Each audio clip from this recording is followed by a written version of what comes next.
What's up, summoners from around the globe? My name is Parv, and I'm here to guide you through some beastly plays submitted from people just like you. So sit back, relax, and enjoy the best of what your fellow summoners have to offer in this episode of our League of Legends Top 5 Plays. We start things off at our number 5 play with Mayo Kitchen on Lee Sin, and at the start we see the enemy team right on his tails as Arcane shifts and gets a slow in Tristana, so he turns around, using his ultimate to help disengage as he gets stunned by Tark and then dodges the Mystic Shot on Wildcards, jumping out to his teammate. With Destiny up, he willingly separates from his team as TF takes the bait as he ports to cut off Lee Sin's ward jumbo with no wards. Lee Sin uses him to escape with the Sonic Wave into Resonating Strike over the wall as he gets stunned by Tark, and then Kayle immediately ults him as he slows and swags out. Now I'm going to speed it up a bit as a lot of chaotic fighting goes on for a while, but in the end, blue team comes out on top with a huge advantage that they used to win the game shortly after. I normally don't like to fast forward this much of a play, but it's a bunch of fighting all over the place and nothing really happens until blue team Zed joins in on the fight. So enjoy the turnaround as blue team sweeps away this fight and the game.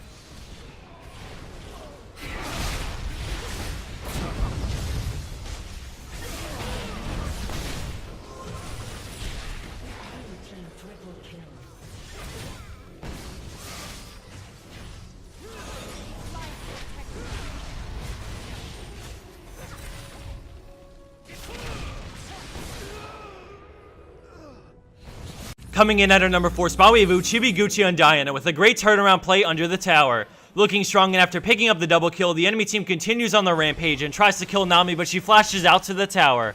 The enemy team dives him as Fizz connects his ult with Diana, but she Zhonya's the damage, and then she turns the fight around with a great Q into her ult on Sona, and then again for the kill. She then walks up and uses her passive to end Caitlyn, and after a final Q and tower shot, she picks up the unimaginable triple kill under the tower. After looking death right in the eyes, she somehow turns it around from this situation where most people would have gotten up and walked out of the room into a triple kill. Scoring in at our number 3 play, we have End Raid on Rengar, and right off the bat we see he's in trouble as the enemy Lee Sin moves into position and lands his Q, but with a quick jump, he creates some distance between him and them as he enters the brush and jumps again, but this time to a minion. As he runs around, we notice the enemy and has to split up to cut him off, so he knows he has to turn around at some point. As he kites back, we see he has 2 stacks of Ferocity, and then he turns to use his Bullet Strike, getting 3 stacks, and then he Ws for the 4th and quickly Qs a minion for full stacks into another W for the heal and bonus defensives. Utilizing his passive one final time, he jumps to a minion as the Nasus Slow runs its course, and he brings them to Udyr, who comes rushing in to block the Sonic Wave and save the day. Quick thinking combined with great use of his champion's built-in mechanics allow him to kite the 2 enemy players and stall them long enough for Udyr to show up, turning things around for the double kill.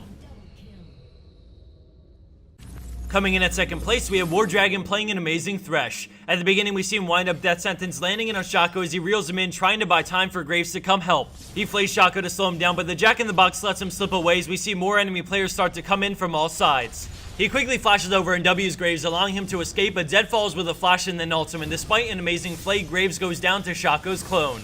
He then kites Zed back, and with the help of Jace, they bring him down, and then Thresh tries to save Jace from Vayne with a great Q to CC her as Jace runs away, but she cleanses it so they try and burst her down, but Jace dies first, leaving Thresh in a 1v3. He gets on the Shaco first so that he doesn't have to deal with him deceiving around, and then he tries to make a break for it as he gets condemned further out of range, but Nautilus ults for it anyways. He makes it into the brush to break line of sight as he gets knocked up, and then he chooses to actually turn and fight with a Flay into an auto attack for the triple kill off of Vayne. Insanely low in health, he Qs Nautilus to CC him while he waits for his cooldowns. He gets pulled back and then Nautilus roots him, but he flays him away and then heads for the brush. With a friendly cannon coming in from River, he knows he has to hang in there as he waits patiently in the brush. All of a sudden, he shields himself and makes a break for Kennen. Using Flays, he gets rooted, and then he actually Qs Nautilus, making him unable to attack as Kennen chain CCs Nautilus with Slicing Maelstrom.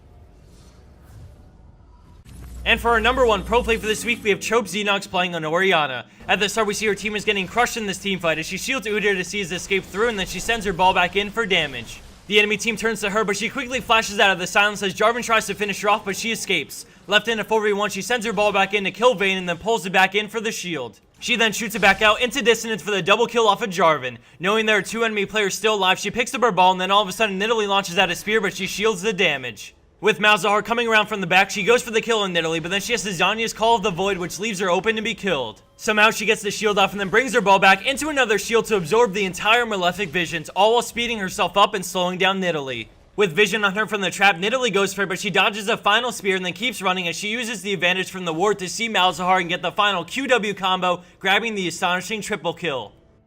And for the bone scope of the week, we have Igonorrhea on Karthus with an epic cleanup on the enemy team. Just wanted to mention a couple of things before the video ends. First off, we're talking to iBuyPower about possibly making a Potato Monster Revolt PC. If you go to our Facebook page, we have a poll open where you can vote for your favorite design, and the one with the most votes will hopefully become a real PC, which we're extremely excited about, so please go check that out now at facebook.com/potatomonster. On that note, iBuyPower is also doing a sweet sales event where you can take 10% off one of their new Revolt PCs, or if you buy a PC, you have a 1 in 10 chance to get it for free. You can check out this sweet deal via a link in the description box down below. If you're looking for a new computer, either way, this deal is amazing. Thanks everyone for watching. I hope you enjoyed week 140, and I'll see you back here soon for the next episode of our League of Legends Top 5 plays.